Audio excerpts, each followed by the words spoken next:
Hello and welcome to our today Mind Chat. Today we have a really interesting topic of discussion. We have the pleasure to have with us venture capital veteran from Asia. He's Hipien. Hipien is original from Singapore. Spent part of his career in Silicon Valley, and he moved to China some time ago. Currently, he's live from Shanghai, and so I think the first immediate question is how's life in Shanghai? Again, Shanghai and China are finally reopening, seeing the light after the COVID-19 tunnel. What's the situation, EP? And welcome, first of all. Thank you very much. Thanks for having me and inviting me to Mind the Chat. I guess happy holidays to everybody. We are celebrating the May 1st Labor Day holiday in China this weekend. It's a long holiday. And we are also seeing that people are now back to work in China. And so this is like the first major break for people. And you can see people going out on the streets, shopping. The malls over here now are trying to encourage people to come out, basically, and they have a sale, right? So nothing beats, having discount. So the malls are having big discounts, 55% off. And then I was looking at the traffic coming out and into Shanghai. The traffic jams are bad. So as Alberto mentioned, we are back to the normal the sort of traffic jam days again. So life is slowly, in that sense, creeping back to normal in China. So yes, we found probably COVID-19 partially solved the problem of global warming and pollution, but probably is not exactly the final solution we were looking for. So probably we need to find something better than that again. And so I think the fact that the traffic jam are back on the one end, I think is good news. That I think we are probably going back to the old fashion world that we love, despite the fact that some problems, right? Sure, absolutely. And how's life? So again, people in China now can go out. How is this regulated? There is an app that is used to, in a certain way, to prevent some potential issues. How does it work? Yeah, I think the biggest change is the China is, of course, huge country, and so right now the number of cases on a daily basis are sort of in the less than 10 in the whole country. Mainly is around the border towns. So the town that borders, for example, Guangzhou, that borders Vietnam and all this. So there are people coming in and there are flights coming in. So mostly are imported cases. And then we have the China also have some imported cases from Russia. I think it's mainly Europeans who or Chinese who living in Europe, and then they would fly to Russia, and then from there try to do the border crossing.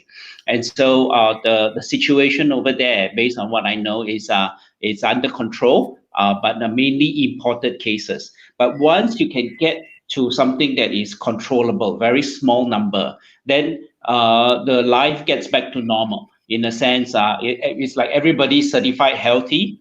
So, you can go about your daily work. The factories, in that sense, are open.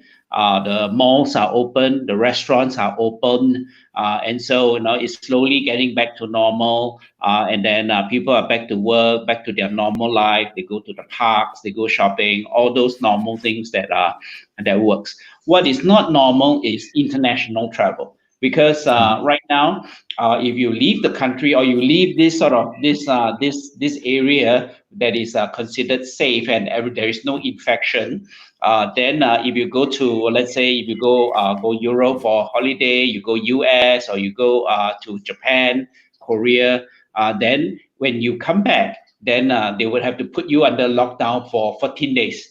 And so the right now the way that it works is, I think most people, if they go on holiday, it would be mainly within China. So to get back to full normal, it will take a bit more time.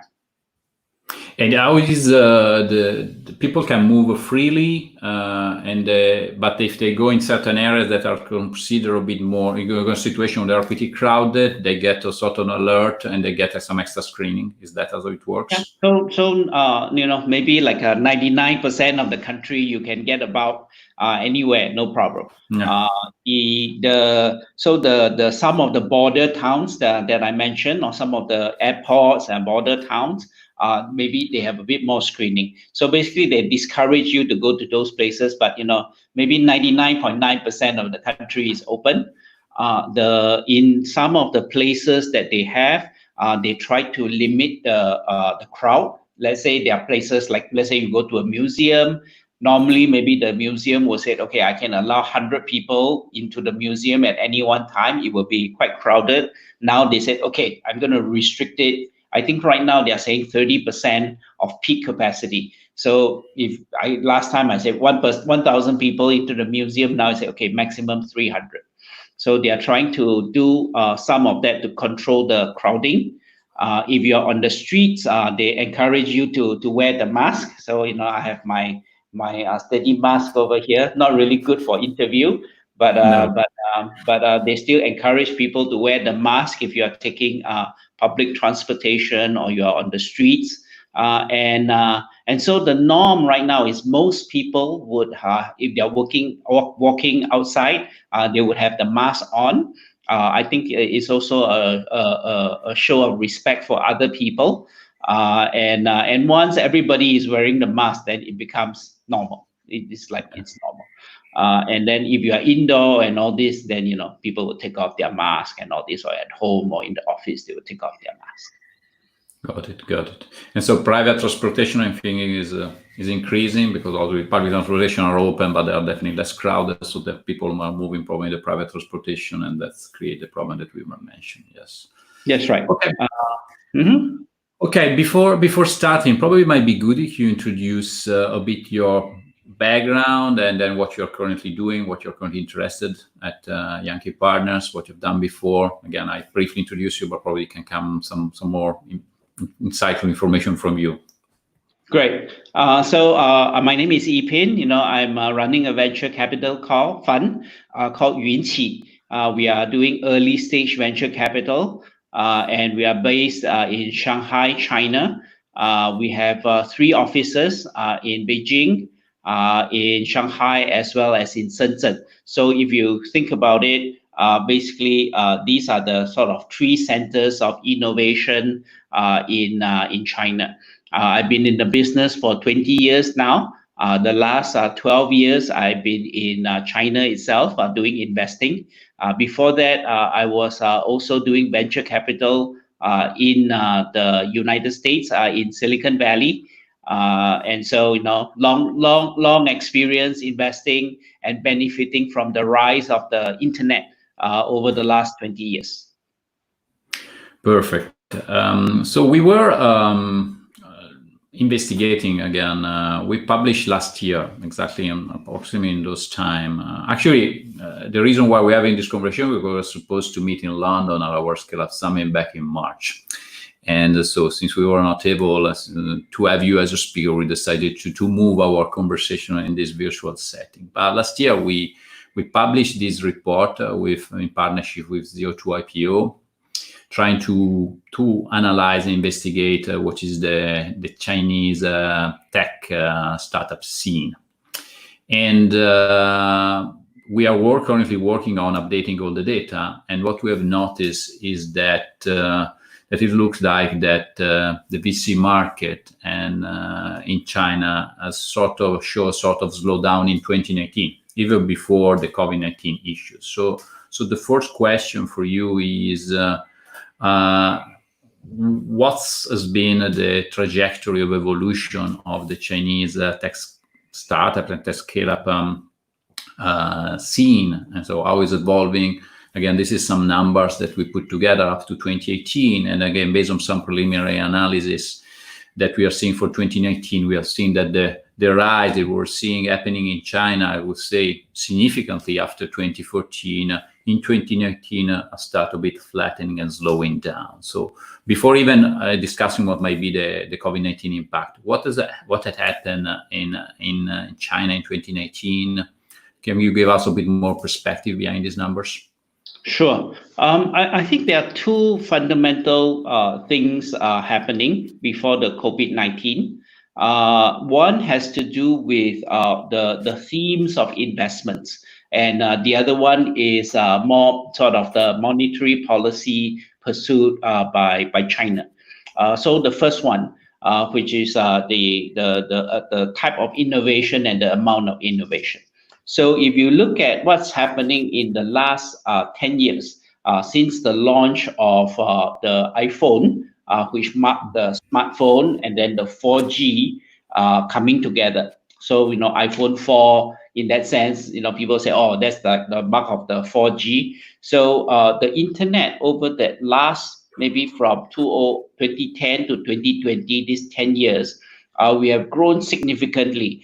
And all the things that you see on the smartphone today, with when you order the Uber, and then the vehicle comes to you on screen, all these have been enabled by new technology. All the things related to O2O, delivery of food, all these are because of this sort of huge population that China has, or the Europe or the world has, plus mobile internet, and all the innovation. And so that took about 10 years, and it is playing itself out. And I think in that sense, the number of new ideas coming out from the consumer internet is slowing. And as a result, there are less amount of new investment being done. So I think that's part one.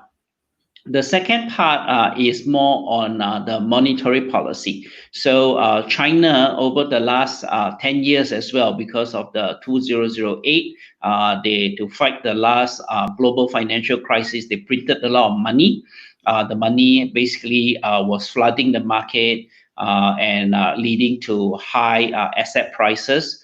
And so the country basically was in the process of tightening the flow of capital, making it more expensive, especially on the RMB denominated market.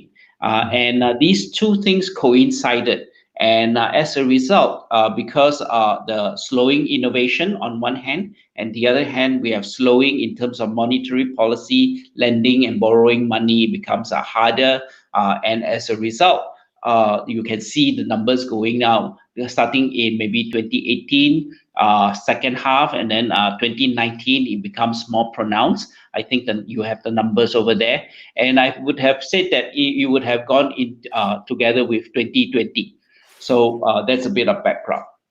Yes, Then perfect. the next question in that sense is, with COVID-19, what would happen? So my sense is two.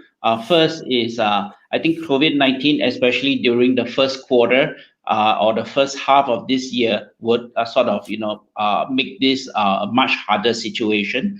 The number of new innovation, I think, would slow down significantly.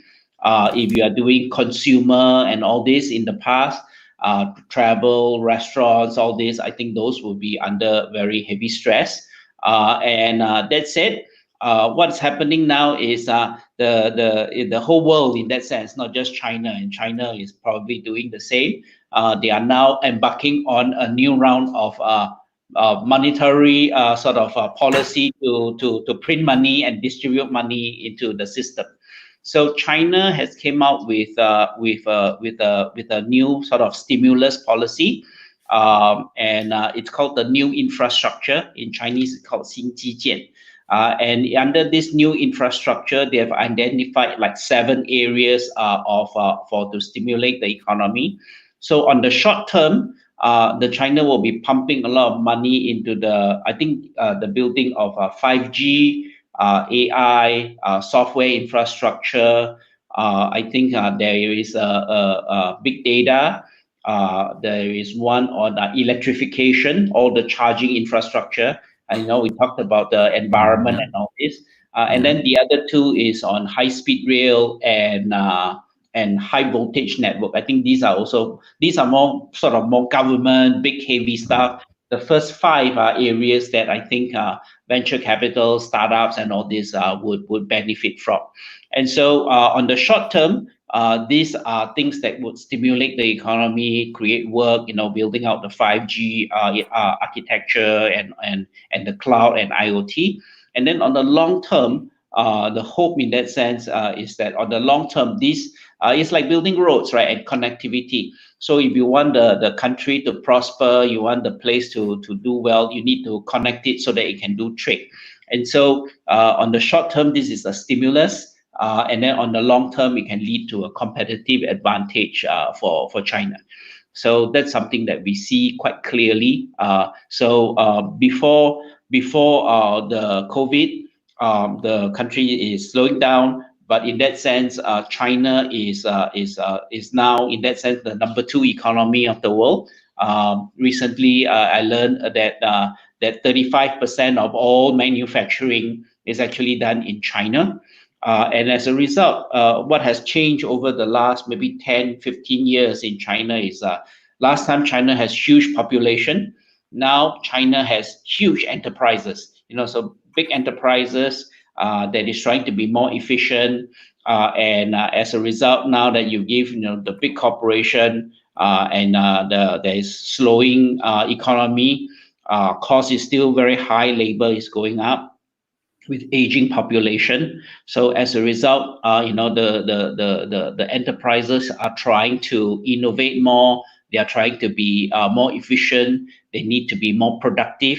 And so they need to invest in a lot of the software as well as hardware. So software is in all your ERP, your cloud, your AI, and then on the hardware side will be all your automation, robotics, and connectivity, 5G. So these are the things that China is embarking on.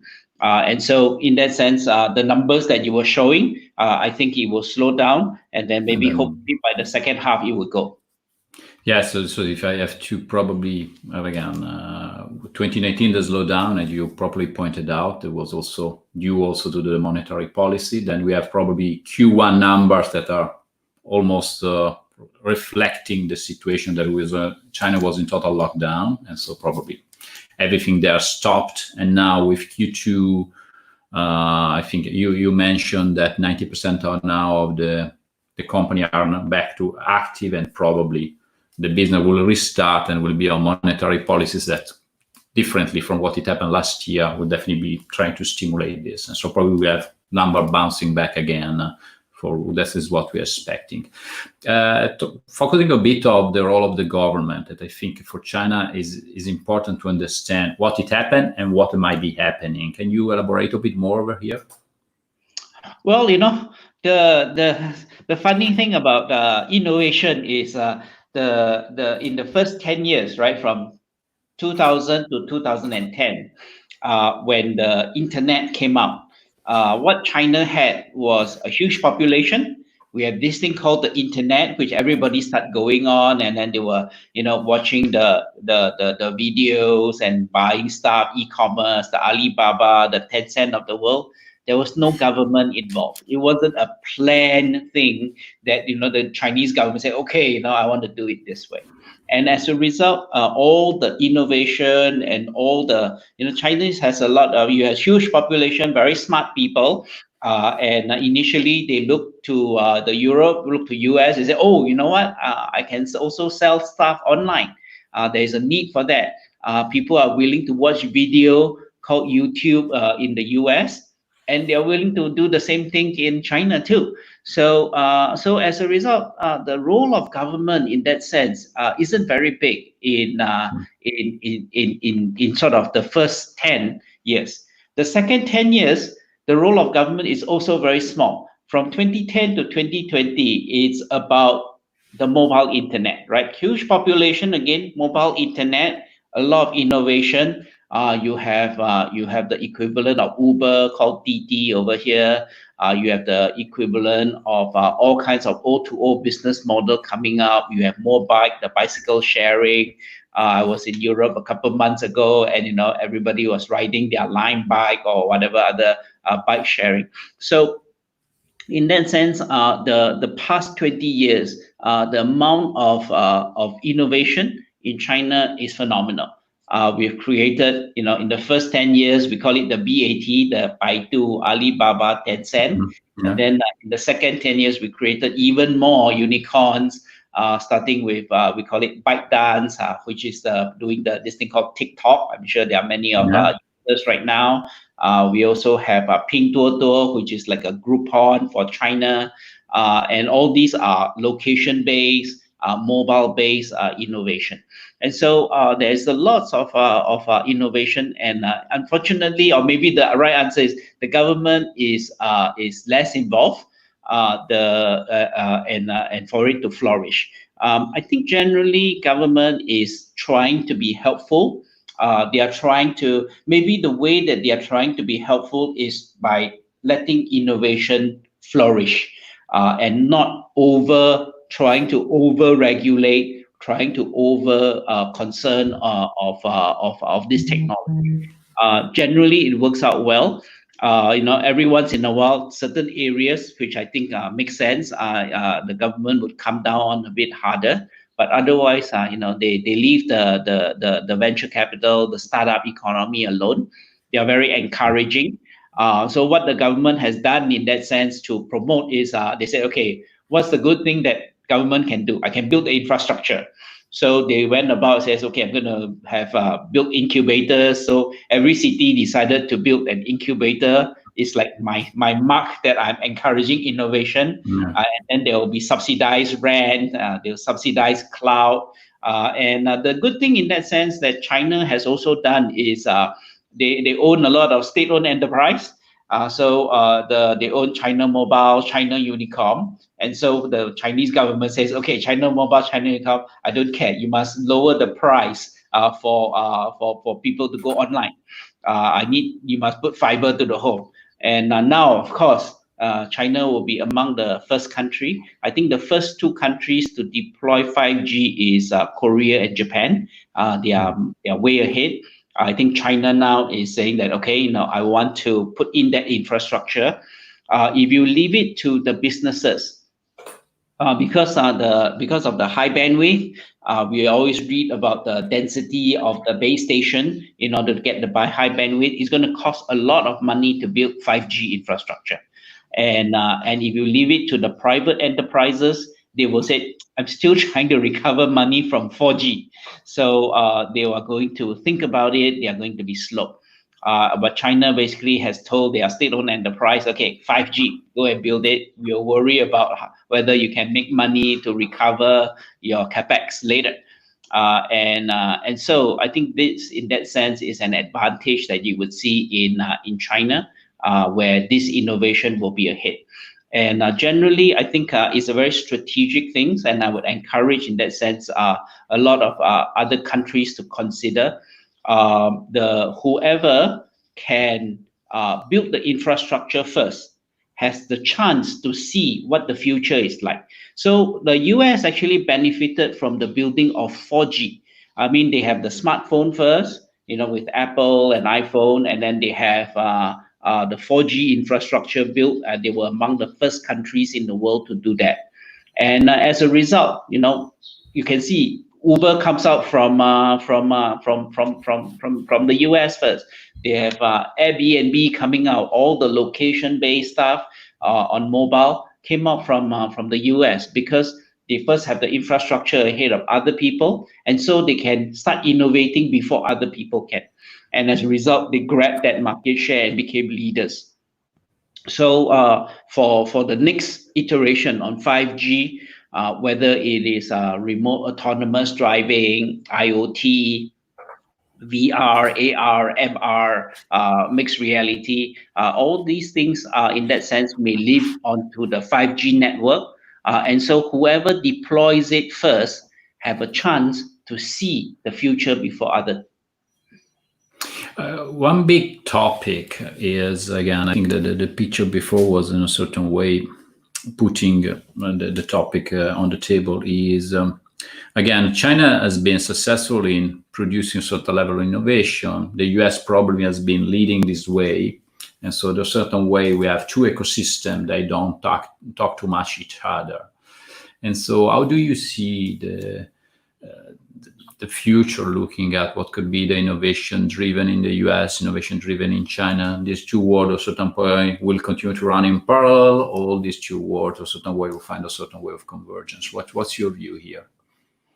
Well, I mean the world before President Trump, and we should keep away from politics because this is about innovation.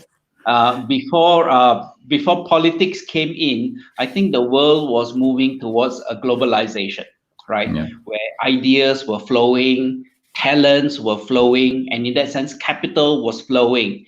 And the corporations, of course, benefited by being able to access the biggest market, the best talents, the smartest people. So that was the game maybe for the last 20 years. But we may be entering a new world where now there may be a more developed world led by the US, maybe Europe, and then China in that sense now maybe facing a bit more restriction when they try to make investment or when they try to enter the China market. Is now turning their eyes to the more developing country. The easiest one to think about is Southeast Asia, with Singapore probably as one of the major hub over there. There is about 700 to 800 million people in Southeast Asia, and then and if you move to Asia South, there is India, Pakistan, Bangladesh, and all this. So that's another 1 billion people in those countries. So in that sense, we are seeing a diverging of these two market. The domestic market, in order for innovation to happen, I think there's a few precondition. The first precondition in that sense is you must have a large homogeneous domestic market.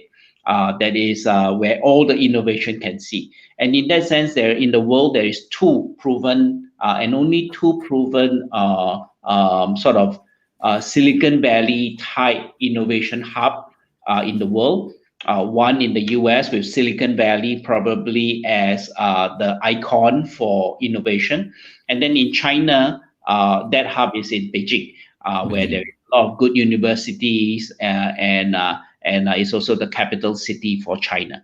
And so we are seeing this has a huge homogeneous population, and they are able to first they have the huge population, they can see the problem, and then smart people. And if you give them enough money, they will come up with the solution. And so they can run ahead of other people and start innovating before other people. And then once they have figured out the solution, either that same idea will get transported to other countries, or their entrepreneurs will leave the China and invest. And so now I'm seeing quite a bit of the big sort of internet companies going to Southeast Asia, or maybe in a broader way, they call it the One Belt, One Road initiatives.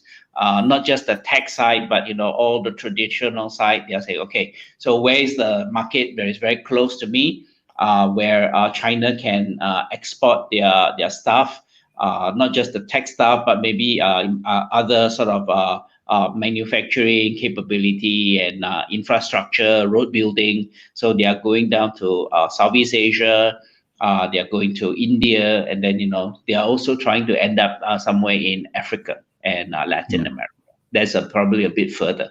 And then I think on eastward, they are also westward. They are also trying to go into maybe the Eastern European, some of the Eastern European or the Middle East area, places like Kazakhstan, Kyrgyzstan, and all this. So it's a big initiative, and trying to get everybody to participate in the growth of China.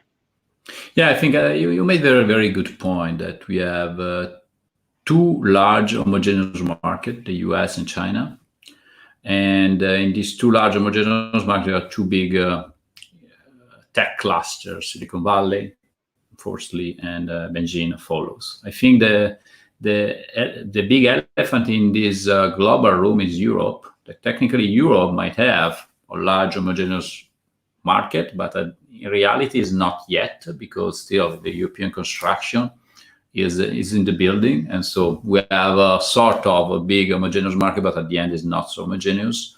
And at the end, probably it is also penalizing Europe, because we don't have a big cluster, because we have some emerging cluster. London was probably the most interesting one, but the Brexit things has a bit complicated the scenario. We have this innovation is scattered across Europe. And then there is the other big cluster of innovation, that is Israel, that in a certain way, despite it's geographically close to Europe, is mostly working with the US and with the rest of the world.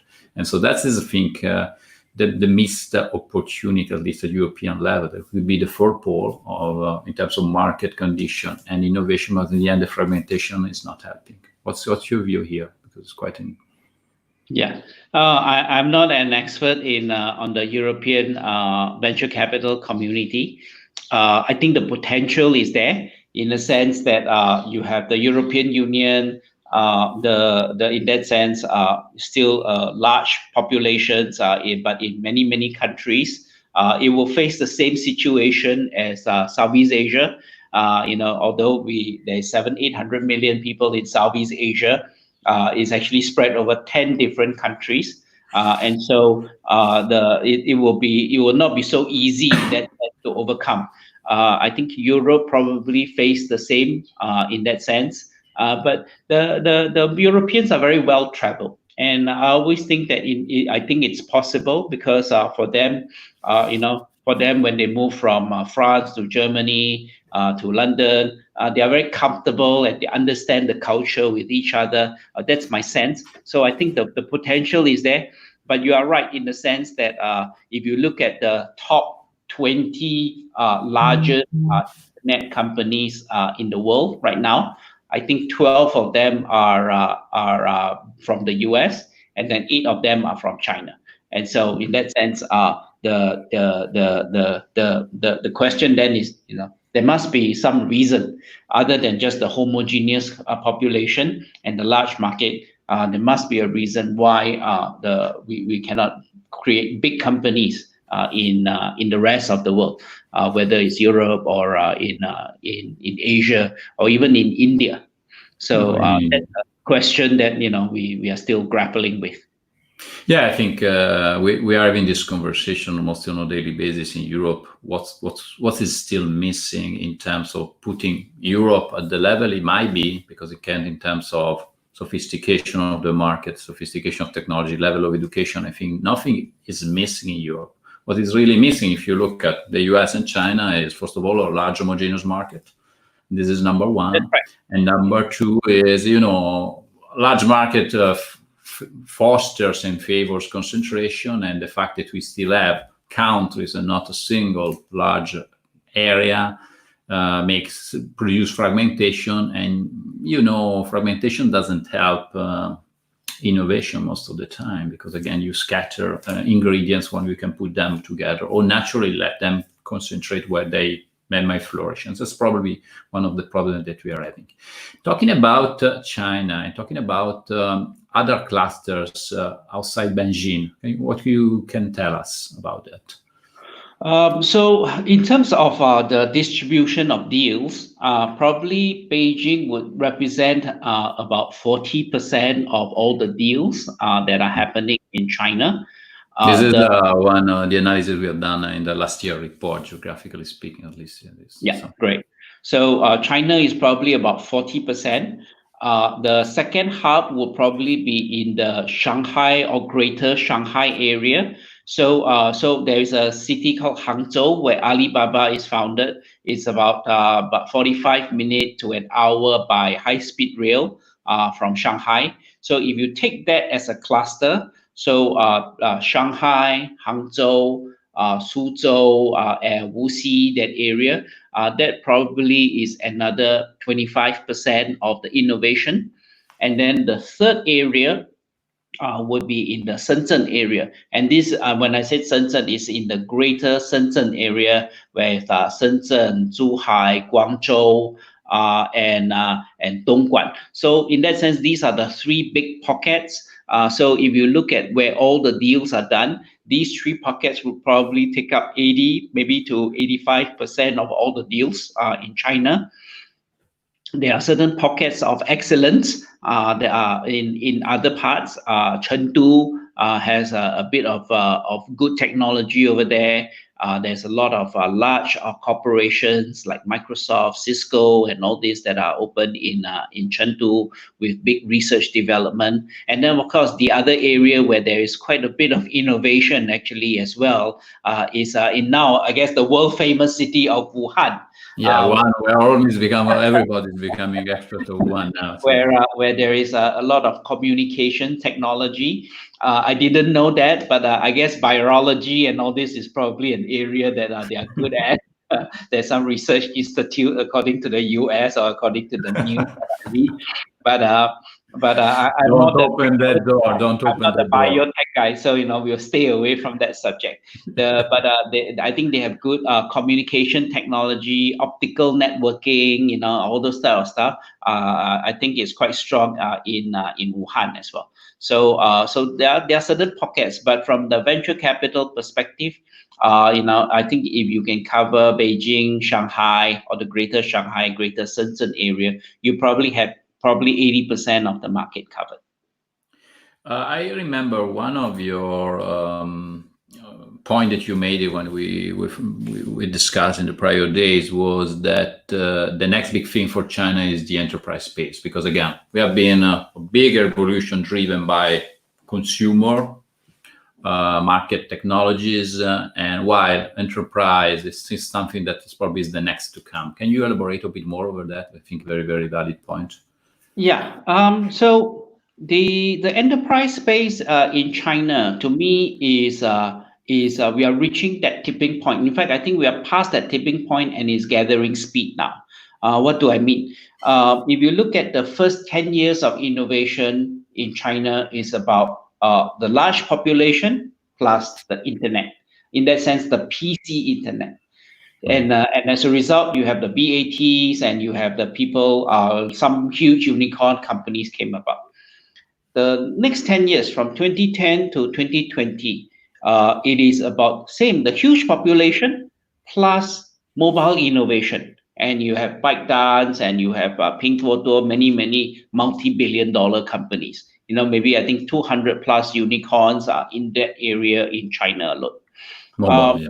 Yeah, on mobile internet and the population.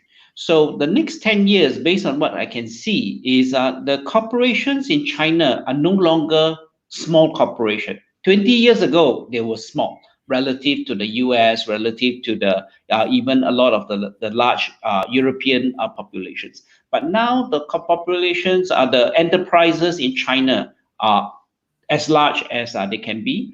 It's the second largest economy, lots of manufacturing, complex supply chain that they have to worry about. So this is more on the sort of the market side. On the macro side, what has happened in that sense in China, I think after 2015, is they're starting to face an issue of aging population. And the number of new babies, as people go into the cities, less and less younger people get born. I'll give you a stats to share with you. So we like to measure people in sort of 10 years gap, right? From people born from 1980 to 1989. Then the next 10 years will be 1990 to 99, and then so on and so forth.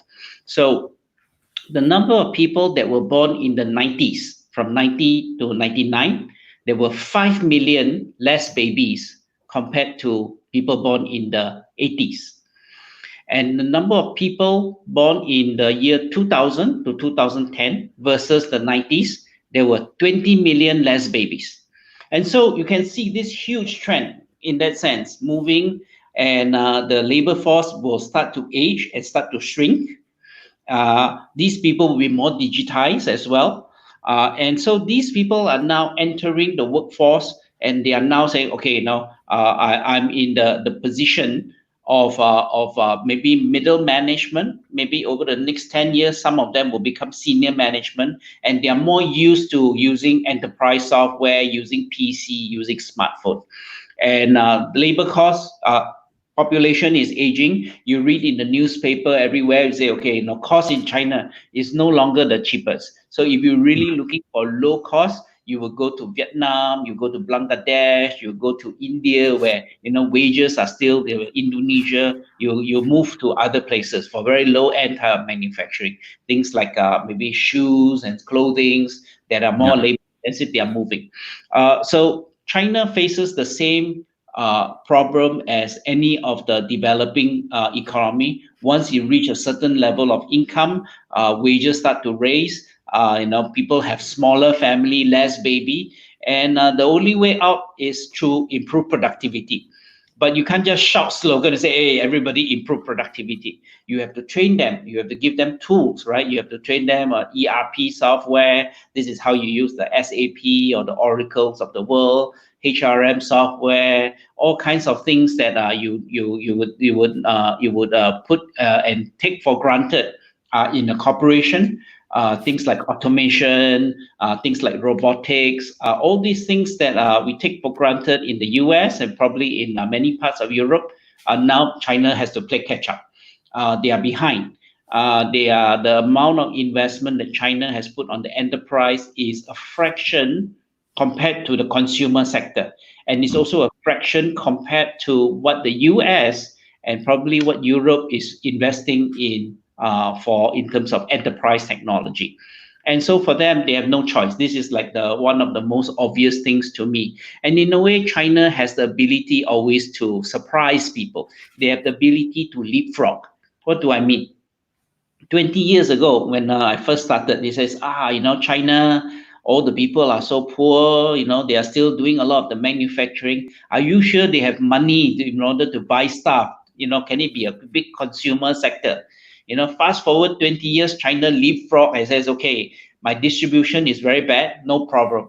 Now I'm the largest e-commerce platform, probably even bigger than the US. I'm the largest e-commerce player in the world. Again, another story. China has the ability to leapfrog. China has always been very way behind in terms of credit card, right? The US, everywhere you go, you swipe your credit card, but China's credit card population penetration is actually quite low. Those people with credit, some may have 2, 3, 4 credit card, but there's still a lot of people without credit card and they don't really know how to use it. And that's because the whole country don't really have a credit scoring system as well. All these components are for the enterprise are missing. So we always think, okay, no chance, China is behind.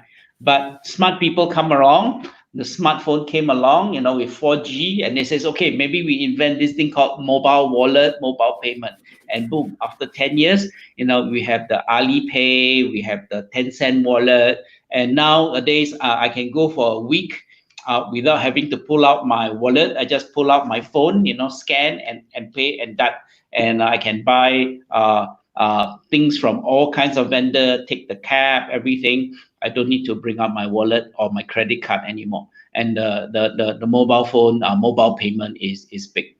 I think my sense is the next 10 years, enterprise would do what for China, the leapfrogging away again. Last time, if you want to do enterprise, the first thing you need to do is hire the IT department. They go and lay the Cat5 cable in the office and all this, put the 1U server inside IT on site, okay, and then you start deploying. Those days are over. China is not going to go through that. China is going to go straight into cloud computing, right? So, okay, once you have the internet connection, maybe even on it maybe go cloud computing instead of doing it on the PC. He's going to do it on the mobile phone or the iPad or some new devices, and they are probably going to add in some kind of AI algorithm. So you are no longer just looking at tons and tons of data, but probably there will be some analysis of the data that says, okay, Mr. Supervisor, look at this part and make it more actionable. So in that sense, I think we are going to skip enterprise software, go to software as a service or SaaS, maybe mobile SaaS, and then we are going to have things like AI and all this all mixed inside to create the value proposition for the deployment of enterprise software and enterprise services to the industry. They have no choice. Labor cost is going up, and so it's a path that they need to go. Last time, China was growing very fast. So when you are growing very fast, the economy is growing very fast. Whoever can execute most, run faster, hire the best people, throw them at the problem, wins, becomes biggest. But the economy is slowing. And now, whoever is most efficient, whoever can do it at the best cost, has the chance to consolidate the market. And China is entering that phase right now.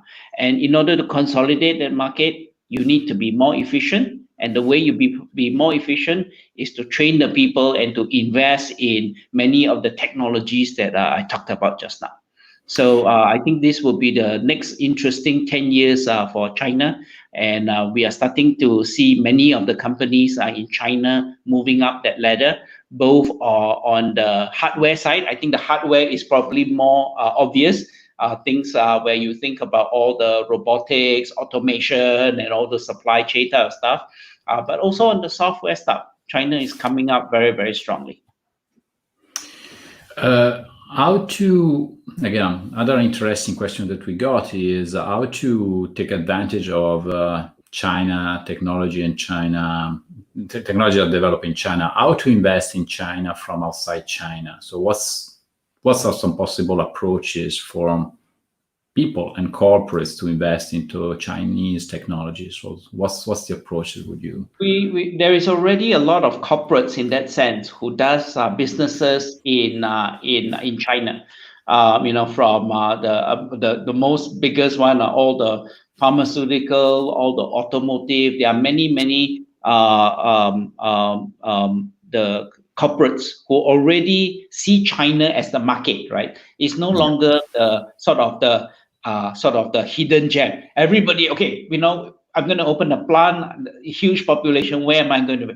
I'm going to open my plant. I'm going to target the Chinese population. Maybe I just do manufacturing, maybe local market, and then for export. So that one I think is proven. What we have not seen, or what I think is starting now, is we should start. In that sense, I would encourage the corporates, whether European, the Americans, in that sense, to start to look at technology as well. In the last 20 years, it's more about consumer innovation on the consumer side. So the corporate feels like maybe it's a bit shy to say, okay, if British Petroleum or Shell or BASF go and invest in a mobile game or social networking company.